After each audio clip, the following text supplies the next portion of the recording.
दोस्तों नमस्कार। दोस्तों इस वक्त हम मौजूद है वसई विरार शहर महानगर पालिका मुख्यालय के यहाँ मुख्यालय पर। आज 20 मार्च को वसई विरार महानगर पालिका की पहली सर्वसाधारण सभा, जिसे मराठी में महासभा कहा जाता है, अंग्रेजी में लोकल बॉडी की मीटिंग आज हुई। सभी 115 नगर सेवक में से एकाध को छोड़कर सभी नगर सेवक यहाँ मौजूद थे। महत्व के 38-39 मुद्दे हैं, उन पर चर्चा हुई। उसमें कई बार टकराहट का भी मामला सामने आया, टकराहट भी हुई। एक बार तो ये हालत हुई कि विपक्षी और पक्षी, सत्ताधारी विपक्षी में दोनों में मारपीट तक की नौबत आ गई और वेल में आ गए और काफी हंगामा हुआ।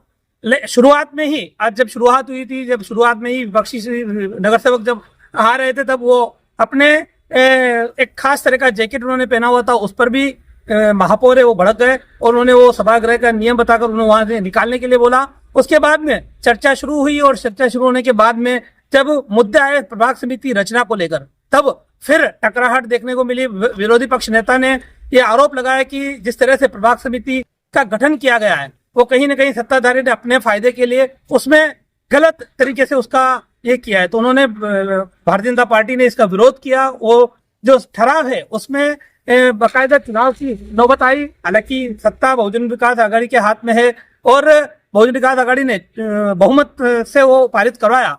वहीं उसके विरोध में विरोधी पक्ष नेता द्वारा एक ठराव रखा गया था, वो बहुमत से वो ठराव गिरा है।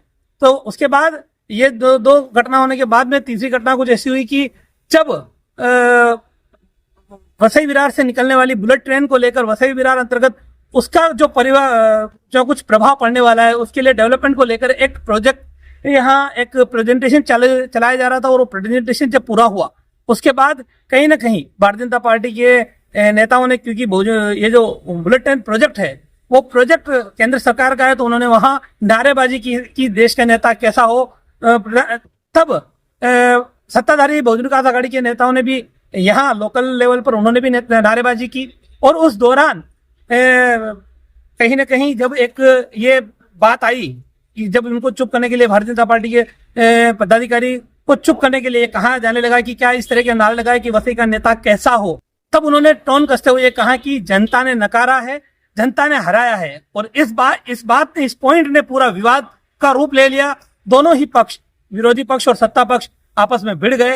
हालांकि बाद में फिर मामला शांत हुआ और शांत होने के बाद में कहीं ना कहीं सभा जो है, जो 38 मुद्दे थे, किसी तरह से सभा को रद्द करने की नौबत नहीं आई और पूरे 38 से 39 मुद्दे थे, उन पर चर्चा हुई और मामला जाकर शांत हुआ और खत्म हुआ। इसमें आपको बता दें कि सभा की शुरुआत में बजट जो है वो पटल पर रखा गया था, इसके लिए समय की मांग की है विपक्षी द्वारा और उसके लिए अगली सभा 25 तारीख को बुलाई गई है। 25 मार्च को अब बजट पर यहाँ महासभा में चर्चा होनी है, तो आगे बने रहेंगे। 25 तारीख को भी हम महासभा की कार्यवाही आपको दिखाएंगे।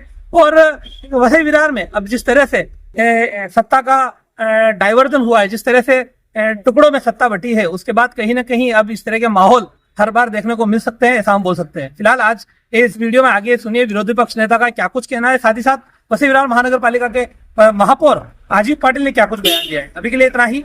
नमस्कार, जय हिंद, जय महाराष्ट्र। बहुजन विकास आघाड़ी के नगर सेवक शुरू से ही हर विषय पे उनके नेता और पार्टी की विजय की घोषणा देते थे। तो भारतीय जनता पार्टी के सभी नगर सेवक एकदम शांत थे, क्योंकि हर एक को अधिकार है अपने नेता और अपने पार्टी का विजयी घोषणा करने का।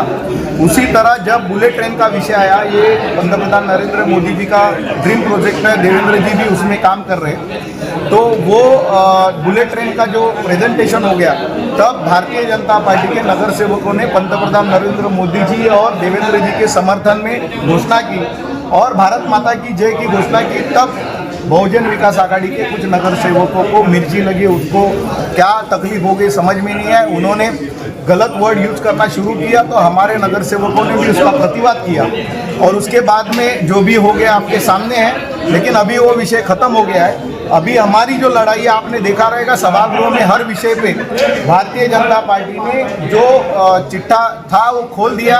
और सबसे गंभीर जो विषय है कि प्रभाग समिति की जो रचना है, पूरे बेकानून मीन्स कानून की धज्जियां उड़ा के, कानून को ताक पे रख के ये सब जो डिलिमिटेशन या नए प्रभाग बनाने की एक जो नियम है, वो सब तोड़ मरोड़ के एक प्रभाग विरार पूर्व का पश्चिम में लाना और दूसरे बार दूसरा प्रभाग पश्चिम से पूर्व लेके जाना और अपने राजकीय स्वार्थ के लिए लोगों को तकलीफ में डालना, ये लोगों को तकलीफ में डालने वाला विषय है। तो उसके ऊपर भारतीय जनता पार्टी ने पर्यायी प्रस्ताव दिया। उसके ऊपर हम लोगों ने कानूनी लड़ाई अभी हमारी नगर विकास विभाग में चालू रहेगी और ये प्रस्ताव जब तक विखंडित नहीं होता है तब तक हमारी लड़ाई चालू रहेगी। किस तरह का राजकीय फायदा उठाने की किस तरफ आपका इशारा है? अभी की रचना है, अभी की जो रचना है उसमें भारतीय जनता पार्टी के लोगों को 3 सभा समिति मिल सकती थी।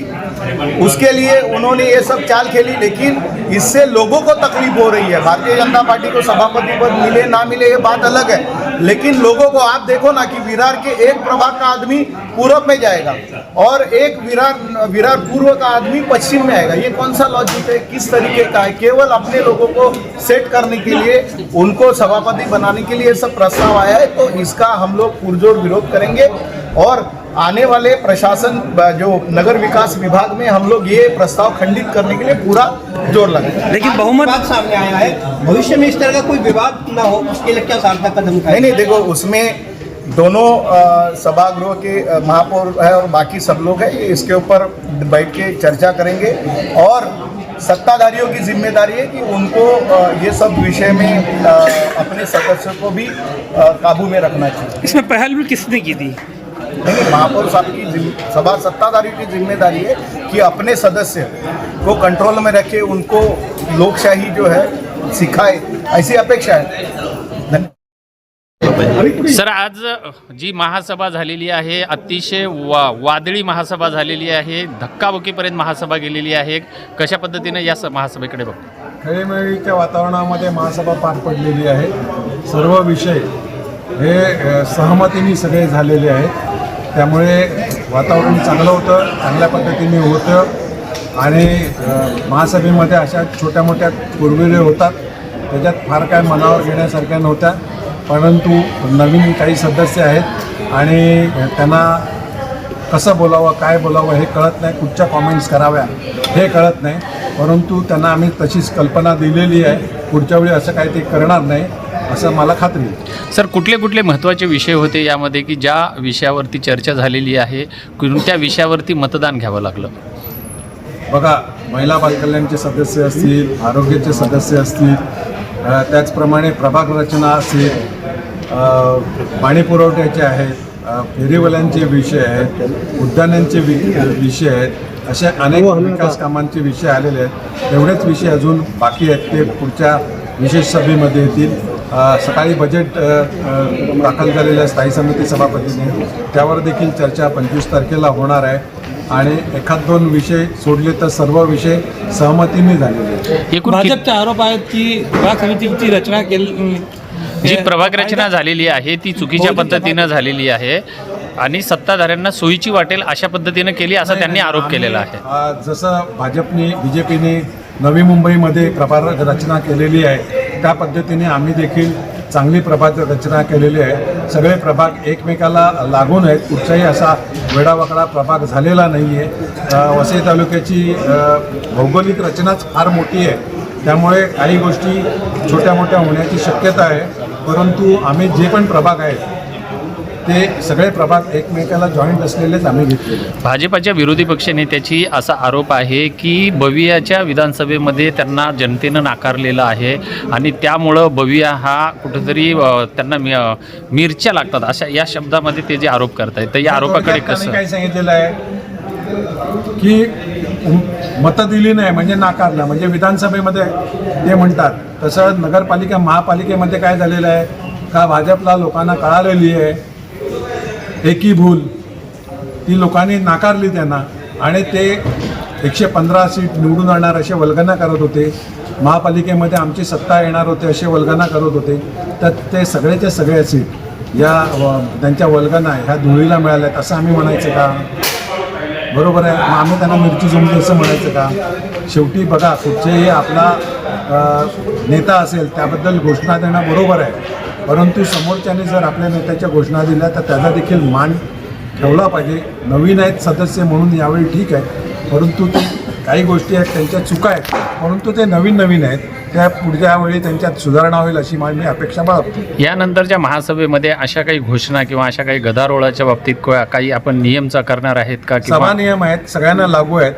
यावेळी नवीन आहेत, नवीन त्यांना नियम माहीत नाही, त्यामुळे आम्ही यावेळी लेट गो केलेला आहे. पुढच्या वेळी नियमाप्रमाणे कामकाज चालवलं जाईल. ओके. एमपीडी हॉस्पिटलमध्ये जेव्हा रेट टाकली त्या टायमाला आम्हाला निदर्शनामध्ये आलं. त्या टायमाला आमच्या जोडीला अशोक शेलकेजी, नगरसेवक अभय कक्कड आणि आम्ही जेव्हा रेट टाकलं तेव्हा आम्ही त्यांच्या गोडाऊन मध्ये जो प्रकार बघितला, पूर्ण दवा एक्सपायरीच्या होत्या, पूर्ण मेडिसिन एक्सपायरी आणि नॉन एक्सपायरी एकत्र ठेवले होते. त्यानंतर त्यांचे जेव्हा आम्ही चेक केली बिलं, त्या बिलामध्ये त्यांना निदर्शनामध्ये आलं आम्हाला का त्यांची खरेदीच ते एक्सपायरीच्या टायमाला करतात. म्हणजे जर 4 महिन्यांनी लोक एक्सपायरी होणार आहे तर ते लोक 4 महिन्या आधी ती खरेदी करतात. आता तुम्ही महासभेमध्ये हे सगळं करून आले, तर आताची मागणी काय? आमची मागणी एकच आहे का जरा 14 दिवस झाले या प्रकरणानंतर तरी अजून सुद्धा त्या स्कॅम मध्ये जे फार्मासिस्ट निदर्शनामध्ये आले त्यांच्यावर कोणतीही कारवाई झाली नाही. आणि आमची एकच मागणी आहे का अशा लोकांवर कारवाई जर नाही झाली तर ह्याच्या पुढे असे स्कॅम अनेक चालत राहणार आणि ते स्कॅम कुठेतरी बंद झाले पाहिजेत, ही आमची मागणी आहे. पहिलाच मुद्दा आहे.